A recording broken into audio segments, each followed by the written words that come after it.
you can see that the dorsal nerve cord is an elongated structure and there is no enlargement in the interior portion. जैसे आपका जो है vertebral column के अंदर spinal cord है और वो इंटीरियरली इनलार्ज हो जाता है इनटू योर ब्रेन, तो इनके पास इसका मतलब है कि कोई इनलार्जमेंट या ब्रेन नहीं है। ठीक है, सारे के सारा वर्टिब्रल कॉलम क्या है, वो इलोंगेटेड है और उससे लेटरल साइड पे दोनों साइड पे नर्व्स निकलेंगी। Number 2, you can see that notochord, the red one rod is heading near not वो वर्टिब्रल कॉलम सॉरी जो है इनके डॉर्सल ट्यूबुलर नर्व कॉर्ड से भी आगे तक रन किया हुआ है। ठीक है, that's why they are called as सेफालोकॉर्डेट।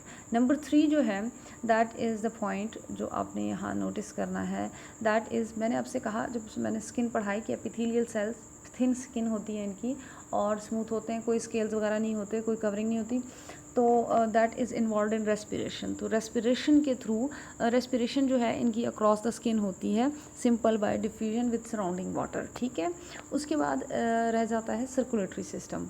Circulatory system is in the form of fish, यानी सिंपल सर्कुलेटरी सिस्टम है, वन वे ट्रैफिकिंग, आर्टरीज से वेन्स, आर्टरीज से सेल कैपिलरीज में ब्लड जाएगा और कैपिलरीज से फिर वेन्यूल्स और फिर वहाँ से वेन्स और फिर heart is absent in case of these organism. Simply almost सारा जो इनका सर्कुलेटरी सिस्टम है वो पल्सेटाइल होता है और वो बॉडी की मूवमेंट से ब्लड आगे पीछे जाता है।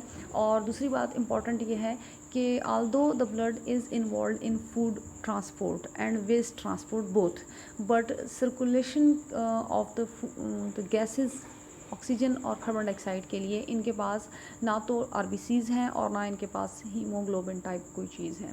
सिंपली अगर गैसेस ट्रांसपोर्ट भी करता है तो बाय सिंपली डिज़ोल्व ऑक्सीजन को अपने ब्लड के अंदर डिज़ोल्व करके फिर उसको ट्रांसपोर्ट करता है। ठीक है, अच्छा उसके बाद रह जाता है आपका excretory system.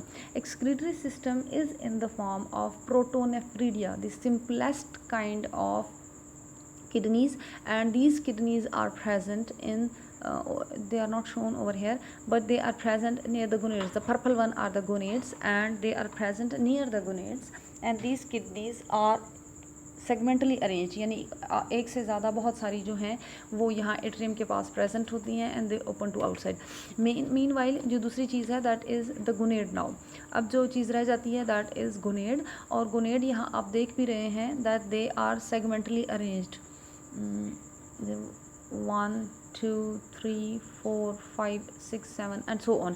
Segmentally arrange gonads हैं और वो कहाँ प्रेजेंट हैं, they are present in the atrium, और वो अपने स्पर्म्स और एग्स को रिलीज़ कर देंगे इनटू द एट्रियम, और एट्रियम स्पेस ऑफ स्पर्म्स जब एट्रियोपोर बाहर जाएगा तो फिर ये आप देखेंगे कि स्पर्म्स और एग्स को रिलीज़ कर देगा इनटू द इन्वायरमेंट। फर्टिलाइजेशन बाहर होती है, डाइशियस है, मेल फीमेल अलग अलग ऑर्गेनिजम्स हैं, और फर्टिलाइजेशन जो है वो बाहर होगी इन्वायरमेंट के अंदर, एक छोटा सा लार्वा बनेगा, larva will be free swimming, और वो फ्री स्विमिंग लार्वा जो है वो फाइनली मेटामॉर्फोस हो जाता है इनटू एन एडल्ट ऑर्गेनिज्म।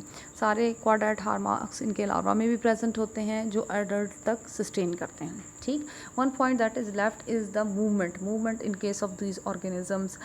जब मैंने आपको नोटोकॉर्ड पढ़ाई थी एज इनकी बॉडी में टेल से लेकर हेड तक नोटोकॉर्ड है, तो notochord is made up of muscle cells. ठीक है, और मसल सेल्स के साथ मिक्स्ड होते हैं कनेक्टिव टिश्यू सेल्स, और tissue cells connective tissue cells भी वो वाले जिनके सेल्स में बड़े बड़े वैक्यूल्स होते हैं, लाइक प्लांट सेल, इनके पास बड़े बड़े फ्लूइड फिल्ड वैक्यूल्स होते हैं। Fluid filled vacuole plant cell में भी टर्जिडिटी प्रोवाइड करता है, ऐसे ही है ना, उसकी वजह से सेल टर्जिड रहता है, अकड़ा हुआ रहता है।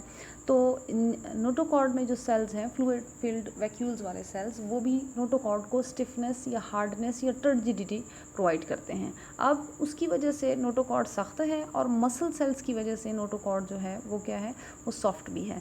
सो नोटोकॉर्ड में एट अ टाइम स्टिफनेस भी है, सॉफ्टनेस भी है।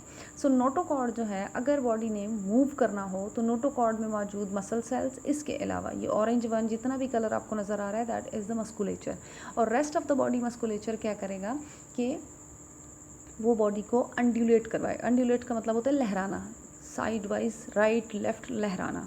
ठीक है, तो ये इनको लहरवाएगा और ये मूव करेंगे।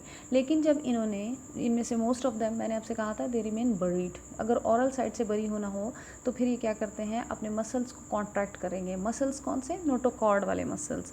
नोटोकॉर्ड वाले मसल्स जब कॉन्ट्रैक्ट होंगे लॉन्गिट्यूडनली, तो जितना भी कनेक्टिव टिश्यू में मौजूद वैक्यूलेटेड सेल्स प्रेशर बर्दाश्त कर सकते हैं, जितना क्लोज हो सकते हैं मसल सेल्स उनको क्लोज करेंगे, उससे नोटोकॉर्ड क्या हो जाएगा, शॉर्टन भी हो जाएगा और मज़ीद हार्ड हो जाएगा। ठीक, तो ये बॉडी को पेनिट्रेट करवा सकता है। जिस तरह आपने कभी सुराख किया हो कॉर्क बोरर से कॉर्क में, तो आप उसके अंदर उसको पेनिट्रेट करते हैं, तो ये जो है interior side of the body hard हो जाएगी just because of the hardness of the notochord.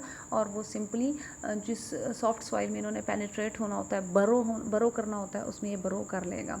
So mostly they are not mobile, but whenever they move that is with the help of undulatory movement of their body musculature and the musculature of the notochord.